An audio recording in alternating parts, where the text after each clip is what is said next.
A very warm welcome back to your latest industry recap. Air India is hurting another company, Emirates A380 retirement news, and an Emirates route cancellation. Want to begin with the feature story. Emirates warning that retaining its A380 fleet will become increasingly more difficult with time. The airline's president, when speaking with Aviation Week on the sidelines of the APG World Connect, signalled the warning. Emirates, the largest operator of the A380, has relied on the aircraft since first taking delivery, with over 100 units operating at its peak. The model has been critical in enabling the business to grow, and with this in mind, and the knowledge that no replacement exists for the aircraft, Emirates is wary of how it will be able to continue flying as the years progress. Without a dedicated replacements, its efforts to replace it are expected to be a challenge. According to current forecasts, Emirates is keen to operate the aircraft until 2041 at the earliest, and the airline firmly believes that using this plane beyond that would be quite complex. For example, Clark highlighted the aircraft is spec'd for 100,000 hours or 20 years, and therefore reaching the 24 to 25 years mark, while wouldn't be seen as impossible in itself, it is still a very big ask. Emirates would be pushing boundaries with a fleet type that has given it so much, but has yet to really have experience at these ages, and the biggest concern at least remains the supply chain for the Dubai-based operator. However, one thing that Clark is absolutely not willing to do is scrap the maximum utilization period possible with the A380 to keep, say, other units on for longer, essentially cannibalizing existing aircraft so more can be retained for longer. If anything, it wants to maximize the type's life in its operations, and as more of these A380s begin to show signs of age, Emirates says it will continue to find ways to build up its spare part inventory, which certainly is no easy feat. But as more heavy maintenance is required, the business hopes that by this point, it will be primed with what it could describe as its decent supply chain with owned parts. Over to the next story, where Air India's dire position is continuing to hurt Singapore Airlines, with the Changi-based carrier reporting its recent half-year results. As part of Singapore Airlines' results, there was a strong operational profit in the first half. However, net profit fell, driven by share losses from Air India. The plunge in airlines' earnings ultimately represented 82%. Singapore Airlines saying net profit across the first half fell by 503 million, and group shares were 417 million lower year over year, reflecting those losses at the Indian flag carrier. Singapore says it began equity accounting for this business in December 2024, which was when Vistara was fully integrated into the company. Following the integration, Singapore Airlines holds a 25.1% stake in the Indian company, and with the ongoing challenges, this is beginning to impact Singapore Airlines in more ways than one.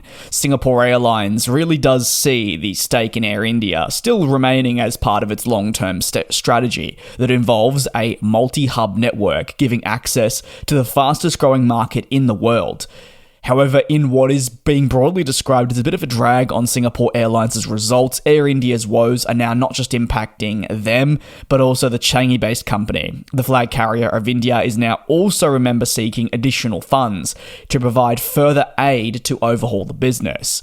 While Air India must remain in strong focus for Singapore Airlines and therefore be taken into account when quarterly, half-year and annual results are published nowadays, other metrics of the business certainly did show improvement. For passenger services, Singapore Airlines believes that there will be strong demand in upcoming quarters. At the same time, volatility across the air cargo scene is something to be wary of, as it's being felt across the industry amid much economic uncertainty.